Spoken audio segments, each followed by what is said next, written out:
जैसा कि आपने कहा कि इस समय सरसों और हम मान के चलते हैं कि हमारा जो मुरैना और भिंड ज़िला है सरसों का प्रमुख है उत्पादित ज़िला है और सबसे ज़्यादा क्षेत्रफल भी यहाँ पर है। मुरैना में लगभग 1,70,000 हेक्टेयर क्षेत्रफल में सरसों की बुआई की जाती है और इसलिए इस एरिया का नाम भी एक जिला उत्पादक सरसों के लिए जो तेल बनता है वो पूरे देश में एक तरह से फेमस है, प्रसिद्ध है। इसी के उत्पादन के दृष्टिकोण से बात करें तो जो सरसों की फसल है, अलग-अलग समय के अनुसार उसकी इस समय अवस्था है। कुछ किसानों ने जो बुआई वर्षा आधारित नमी पर कर दी थी, वो सरसों की फसल लगभग 1.5 महीने की होने जा रही है और जिसमें कि फूल शुरू हो रहा है। दूसरा हम बात करें कि कुछ किसानों ने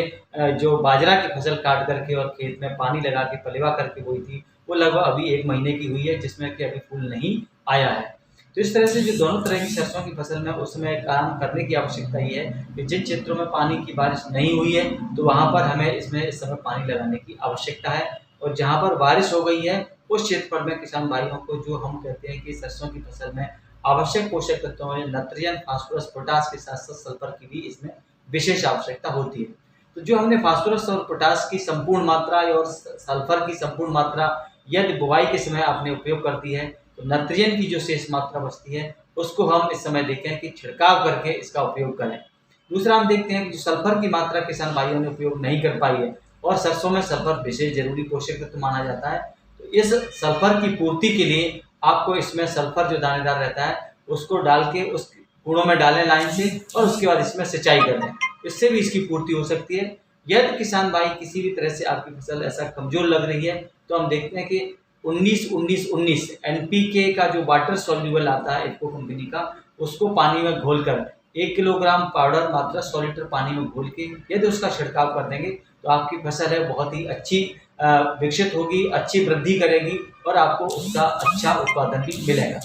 दूसरी बात हम देखते हैं कि जहाँ पर यदि पानी के भराव की समस्या है, तो हमारे किसान भाइयों को ये ध्यान रखना चाहिए कि पानी उसमें ज़्यादा नहीं भरना चाहिए। क्योंकि हम देखते हैं कि यदि ज़्यादा नमी रुकती है खेत में, तो इसमें तना गलन जो रोग है, वो गलन वाला रोग है, वो शुरू हो जाता है और जो हमारा पौधा है सरसों का, वो ज़मीन से लगभग आधा फीट की ऊँचाई से अंदर उसमें गलन शुरू हो जाती है। तो एक बहुत ही भयानक बीमारी बन जाती है, इसलिए किसान भाइयों को ध्यान रखने की आवश्यकता है कि इसमें नमी ज़्यादा खेत में नहीं होना चाहिए। उसके लिए ये देखें कि जब भी आप सिंचाई करने जा रहे हों, तो मौसम विज्ञान विभाग के अनुसार जो पूर्वानुमान है, उससे ये देख लें कहीं 1 सप्ताह के अंदर बारिश तो नहीं होने वाली है। यदि बारिश होने वाली है, तो आप पानी नहीं लगाएँ। कभी-कभी होता क्या है कि हम सिंचाई कर देते हैं उसमें फसल में और उधर बारिश हो जाती है, तो ज़्यादा समय तक ज़्यादा नमी होने की वजह से ये बीमारियाँ ज़्यादा प्रभाव पड़ती हैं और हमारी फसल पर उत्पादन पर एक तरह से कहा जाए तो बहुत ही विपरीत प्रभाव पड़ता है। इसकी भी ध्यान रखने की आवश्यकता है। चंबल में सर कौन-कौन सी वैरायटियाँ हैं जो सरसों की वो ज़्यादा चलती हैं?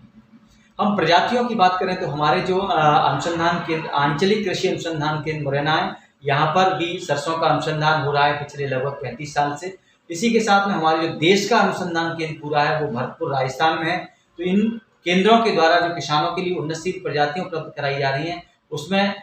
DRMR 1165-40 ये रुक्मिणी नाम से आती है। दूसरी तरह से एक राधिका प्रजाति है, ब्रजराज प्रजाति है, गिरिराज प्रजाति है, RBM 2 है, RBM 1 है। इस तरह से ये दोनों केंद्रों की प्रजातियाँ पूर्णतः शासकीय अनुसंधान केंद्रों से विकसित हैं, इनको लेना चाहिए। इसी के साथ-साथ विभिन्न जो प्राइवेट कंपनियाँ हैं, वो भी अपना बीज बाज़ार में लाती हैं और बेचती हैं, अनुसंधान के आधार पर उनका भी बीज बिकता है। तो जो आपको सही लगे कि आपने पिछले अनुभव के आधार पर देखा कि ये प्रजाति का बीज हमें अच्छा लगा, आप उसको लगाएँ। परंतु किसान भाइयों से एक निवेदन और हमारा वैज्ञानिक सलाह भी है, कभी भी जितने क्षेत्रफल में आप सरसों बो रहे हैं, आप 5 बीघा में सरसों बो रहे हैं, तो कभी भी पाँचों बीघा में एक ही प्रजाति को न लगाएँ, क्योंकि ये मौसम आधारित होती है फसल। कभी भी ये निश्चित नहीं किया जा सकता कि इससे इतना उत्पादन मिलेगा या इस प्रजाति में कोई बीमारी कभी नहीं आएगी या कीड़ा नहीं आएगा, क्योंकि ये मौसम के आधारित है। इसलिए आपको एक प्रजाति का न बो के 2 और 3 प्रजातियों का ही हमेशा उपयोग करें और जो उन्नतशील आपको मैंने प्रजातियों के नाम बताए, उनका बीज या तो अनुसंधान केंद्र जो आपका है नज़दीकी मुरैना में ग्वालियर रोड पर, वहाँ से प्राप्त करें या भरतपुर में जो पूरे देश का अनुसंधान केंद्र है, वहाँ से ले सकते हैं। इसका आप उपयोग करेंगे तो एक तो बीज सस्ता भी होता है, क्योंकि प्राइवेट जो कंपनी है उनका बीज लगभग 900 से 1000 रुपये किलो मिलता है और अनुसंधान केंद्र का बीज है वो लगभग 125 से 30 रुपये किलो के हिसाब से उपलब्ध है।